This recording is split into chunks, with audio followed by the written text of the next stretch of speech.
Welcome back to Committee Talks. I'm your host, Josh Menchions, and this is episode number 5. Today we are talking to David Brink. Hello, David. How are you doing today? I'm doing very well, thanks. And thank you very much for having me on the show, Josh. I really appreciate it. Well, thank you for coming on. It's really good to have you. Now, I'd like to start off the show by letting my guest tell us a little bit about themselves. Well, there are a lot of different things I could say. I guess the main reason why I'm on the show is because uh, as the head of a Central Transit Association and some of my other activist work, I have I've been kind of propelled almost unwillingly into the activism world by the contrast I've seen between the way things are around St. John's and the way things are in some of the other places I've lived. Uh, I lived for a while in Toronto, and I lived for quite a long time in London, England, before I moved back to Canada again. And the difference is sometimes quite stark between uh, how easy it is, particularly to get around in those places, and the way it is here. Yeah, I can certainly understand what you mean by that. I like to travel myself, and I usually go to Toronto once a summer to visit some family. And the difference in accessibility between Toronto and Newfoundland is wild. It's mind blowing to the fact when I came home after being in Toronto for a couple weeks, I felt a little bit depressed because I just wasn't able to get around the city as well as I could when I was up in Toronto. It's certainly a lot has changed in Newfoundland for accessibility, but we definitely do have a lot more work to do before we get to that stage. So I'm wondering if you could tell me a little bit about your background. I have been a journalist for more decades than I like to count. um, More recently, more of an activist, but I still try and keep my hand in both camps. And I've been a professor as well of media and journalism, a couple other things, but that's the main thing. I found myself pulled into the activism work when I worked for a while at a website called Urban Toronto, and I was their transit editor there. And so I went from being a transit user to trying to understand a bit better how transit worked in the city and what new developments were coming along and so on. So I was kind of extra excited when I came here to find out what the bus system was like, um, and a little dismayed when I did.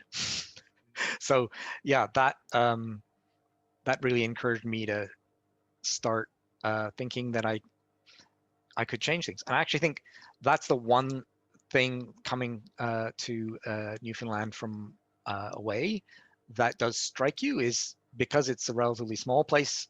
I thought, perhaps naively, but I still think and hope sometimes that it's small enough that if you could get a couple of the right people in the right room, you knock some heads together, and stuff could really happen. It's not like you're up against a whole country or a huge province and lobbyists and whatnot like Ontario. I would hope that if I can make some reasonable arguments that we can and should fix things up, that people will pay attention and stuff might happen. Anyway, that's how I kind of got into this. Well, the unique thing about St. John's, Newfoundland is that it's compared to other cities that we're talking about here, like Toronto or London or what have you. St. John's are very small. So if we all come together overall, it would be a lot easier to make these changes in such a small city compared to if Toronto or somewhere else was in the same state as in Newfoundland in terms of accessibility, and then we had to make Toronto more accessible. You know what I Yeah. mean? Like Yeah. we're in a unique opportunity to do that. So it's really good to see that there's a lot of people out there that are fighting a good fight and trying to make the province more accessible. So when we talked over text briefly, you told me a little bit about you were trying to get support for public transit. Um, I'm wondering if you can go into a little bit more detail about your efforts. Well, I took over a lobby group that had been kind of um, left rudderless for a while. The Central Transit Association, you'll find us on Facebook. And I reached out to the people I could find who had an interest in the topic. And I keep stumbling across people as I go along. And I hope that one of the things that this episode will help to do is to bring more people into my net, as it were. I think the more people hear about the importance of decent, accessible transit from different angles, the more they'll realize that it's a potential issue for everyone. Because there, I'm afraid that people have kind of given up on the idea that we could have decent transit in the city. Um, and it doesn't have to be this way. I think that's the if there's one message, it would be to anyone who's in a decision-making capacity is just that like it doesn't have to be this way. It's not St. John's and the Northeast Avalon aren't some kind of weird exception that makes it impossible to run a transit system. There are obstacles, sure, there are barriers, but with a little bit of will and a surprisingly small amount of money, we could make a big difference. I think the same applies to a lot of accessibility issues, but the one I know best is transit. I mean, you're saying that St. John's is small is in a way it's true, in a way it's not so true. In a sense, the biggest barrier to success for transit is and always has been that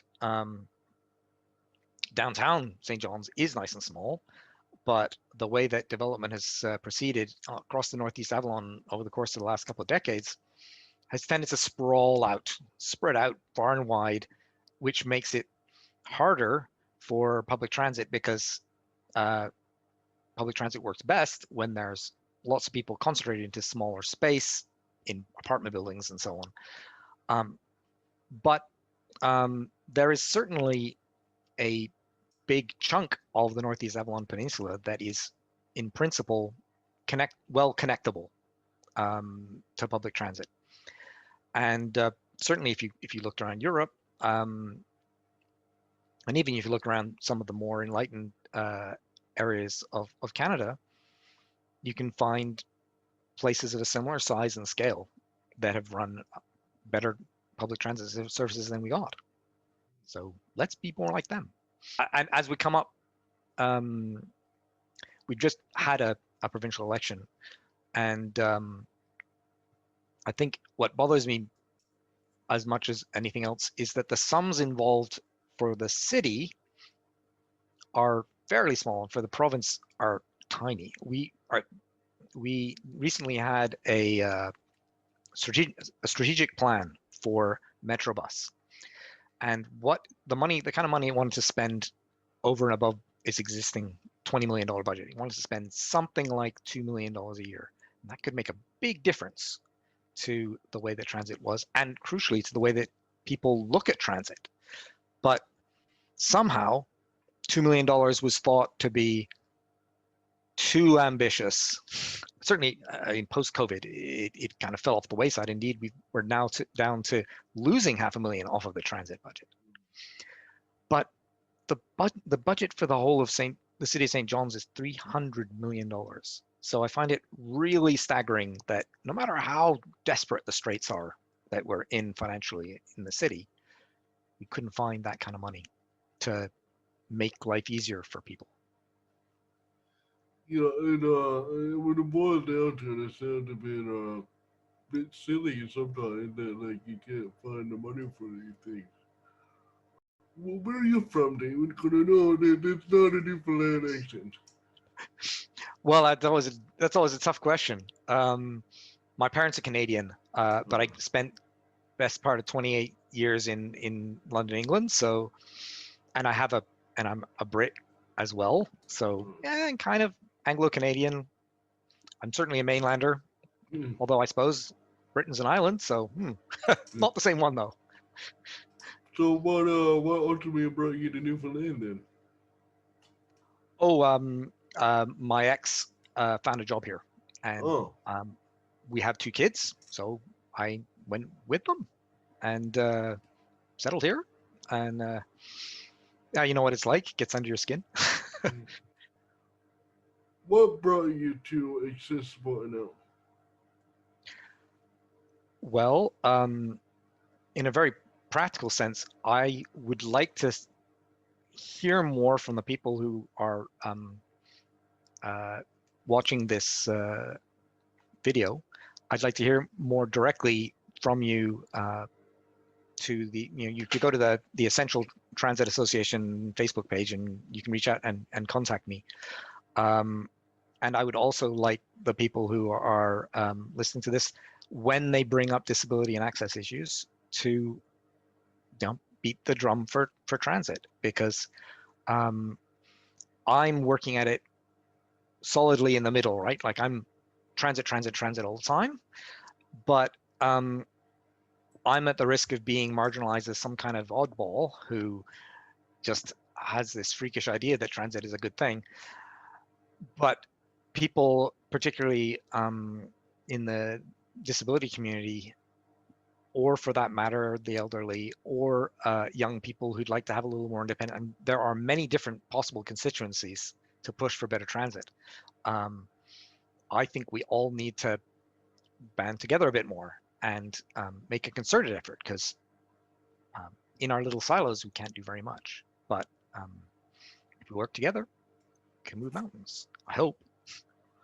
That is the hope, yes. And I love that way of thinking. That's kind of what accessible NL is all about. Like we're not gonna make a change on our own, and the only way we're gonna make the change is if we can band together and do it ourselves. And working together is really the only way to get rid of these barriers. Hmm. A lot of it's down to awareness. I think I don't honestly think that Newfoundlanders would be unwilling to help if they really understood the barriers. But Yes. many of them, they just don't experience them. And unfortunately, ironically, because a lot of people who have difficulty with access don't get out, can't get out, Mm. they're not seen a lot, and so their needs aren't fully appreciated. Exactly, David. No, I couldn't say it better myself. I always feel like it's very rare that people, now, not to say it's impossible, but usually people who doesn't have disability or if they don't have someone in their life with a disability, then they're not really going to be thinking about disability problems Yeah. for the most part. Like you might get an old person here and there that might start thinking about it when they see someone in the street or something, but ultimately, if, like you said, if you don't see it, you're Mm. not thinking about it, right? And even if you're fine today, you gotta, look ahead a couple of years. There are a lot of people who are getting older in this province, and a lot of them are going to face disability. And we should be thinking about that now, not waiting for that to happen and kick us in the pants. Exactly, David. Now, that's also one of the things that we're greatly aware of and trying to get the information out. And then, like you said, our population is an older population, and they're gonna need to see accessibility as someone like myself or someone else who is in the accessibility community because of old age. A lot of people might not realize it, but For example, physiotherapy. I go to physiotherapy once a week, and a lot of things I do with physiotherapy because I'm disabled kind of go hand in hand sometimes with the same disability or with the same physio program as an elderly person, Hmm. simply because we might have the same movement type. You know what I mean? So Yep. it's 100% important to also think about those people as well. Because as they get older, it's going to be harder and harder for them to be independent. Yeah.